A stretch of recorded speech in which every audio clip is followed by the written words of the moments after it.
Shri Hanuman Beniwal. Sir question number 385, question number 385। अध्यक्ष जी, माननीय अध्यक्ष जी, उत्तर सभा के पटल पर रखा गया। Hanuman ji sir question number 385। रख दिया, आप पूछे जवाब।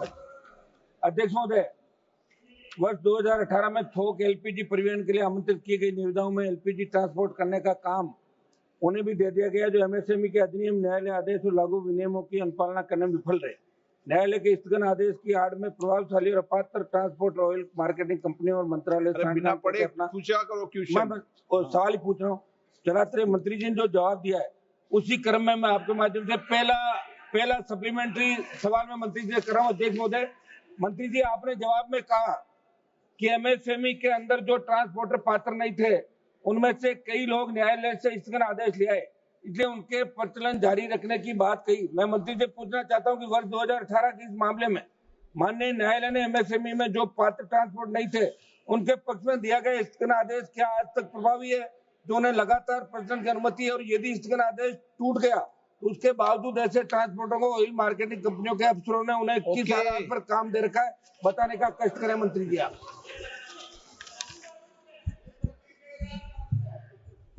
माननीय अध्यक्ष जी, 2018 आज से 7 वर्ष पहले ओएमसीज, ऑयल मार्केटिंग कंपनीज, जो प्राइवेट सेक्टर में भी होती हैं और पब्लिक सेक्टर में भी होती हैं, उन्होंने कोई टेंडर इशू किया था, उसके बारे में प्रश्न है। 7 वर्ष पहले, और उस वक्त जो टेंडर इशू किया गया था उस टेंडर में MSMEs, micro small medium enterprises जो होती हैं, उसकी एक मंत्रालय है। उस मंत्रालय ने 2012 में एक नोटिफिकेशन इशू की गई थी कि सरकार में जो भी प्रोक्योरमेंट होती है गुड्स और सर्विसेज की, उसमें 20% रिजर्वेशन होनी चाहिए छोटी कंपनियों के लिए। उसकी परिभाषा ये है एमएसएमई जिनका 2 करोड़ का व्यापार हो। अब 5 करोड़ हो गया। उस समय 2 करोड़ था। और मैं उसके आगे बताता हूं माननीय अध्यक्ष जी, प्रश्न ये पूछा जा रहा है कि एमएसएमई के अलावा भी कुछ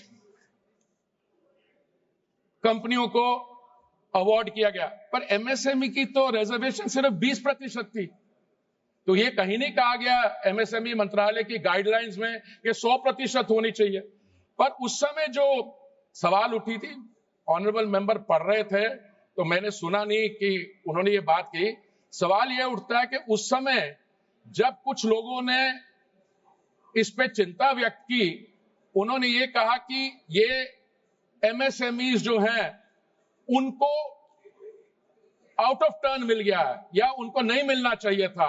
और ऐसा है कि उससे पहले माननीय अध्यक्ष जी, ये जो ट्रकिंग व्यापार है इसमें 25,000 ट्रक चला करते थे। जब 2018 का टेंडर फ्लोट हुआ तो उस समय 23,000 ट्रक थे। तो क्योंकि एमएसएमईज के लिए पहली बार 2012 के बाद रिजर्वेशन आई, तो कई लोगों को उनका जो नंबर ऑफ ट्रक्स थे वो कम हो गए, क्योंकि एमएसएमईज के 20% को दिया गया।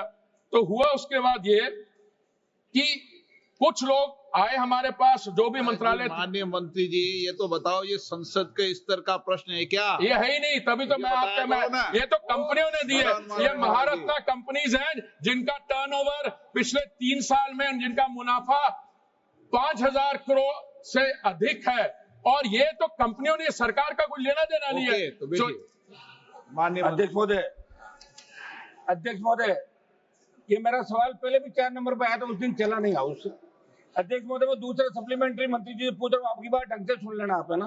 2018 की निविदा को मंत्री जी ने वर्ष 2023 में 2 वर्षों के लिए बढ़ाने जुड़े सवाल के क्रम में जवाब दिया।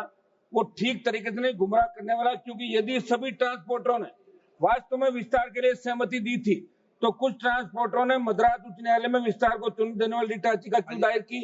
यह स्पष्ट असंगतता ओएमसी द्वारा की गई धोखाधड़ी को छिपाने के भयावह प्रयास को उजागर करती है। मेरा सवाल है कि 2018 की एलपीजी बल्क परिवहन की टेंडर प्रक्रिया, उसके बाद दिए गए कार्य आदेश तथा एमएसएमई में जो ऑपरेटर पात्र नहीं थे उन्हें भी काम देना और फिर टेंडर विस्तार करने से जुड़े मामले में लगातार हो रहे भारी करप्शन, नियम विरुद्ध किए जा रहे विस्तार और इस जुड़े पूरे मामले की जांच सीबीआई या किसी केंद्रीय एजेंसी से करा के, एक सेकंड सर, ऑयल मार्केटिंग कंपनियों के दोषी अफसरों के खिलाफ सुनो माननीय सदस्य, आप पूरा का पूरा पढ़ा नहीं जाता यहाँ पे, आवश्यक हो तो कागज दिया जाए। और माननीय सदस्य आप एडवाइजर मत बनिए, चलिए बैठिए।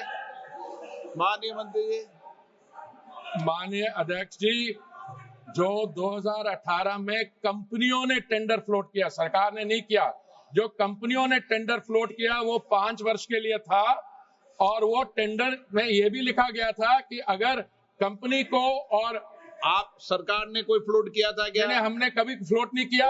और ये जो बात कर रहे हैं उनको ये भी बता दें, अगर मंजूरी हो कंपनी को, टेंडर को, दोनों ने सहमति के साथ एक्सटेंड किया, उसके बीच में 2018 और 23 के बीच में 2 साल महामारी का सामना करना पड़ा, कोई आर्थिक व्यवस्था नहीं हुई। इसमें कई कारण है। तो मैं समझता हूं कि माननीय ऑनरेबल मेंबर, सारे मेंबर का हक बनता है कोई भी सवाल पूछे, पर जो भी इसमें इंटरेस्ट रखते हैं, जोधपुर हाई कोर्ट का अभी भी स्टे है इसमें, मद्रास हाई कोर्ट ने इसकी जांच की है और उन्होंने कहा इसमें कोई मैलाफाइड नहीं है। ये सारी जो डॉक्यूमेंट्स है मैं माननीय ऑनरेबल मेंबर को भिजवा दूंगा। और मुझे यही समझ नहीं आ रहा कि ये कॉन्ट्रैक्ट 7 साल पहले का इतनी क्वेश्चन नंबर 386